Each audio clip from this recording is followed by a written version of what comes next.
Cách đây á vài năm về trước á thì á có thầy ông nội, còn bây giờ thầy ông ngoại mới ra.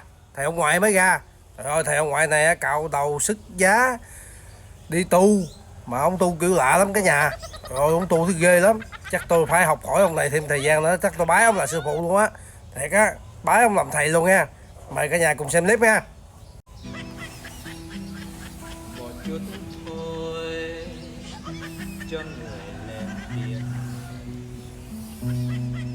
một chút thôi nghe đời lặng yên, một chút thôi tự mình biết thôi, một chút thôi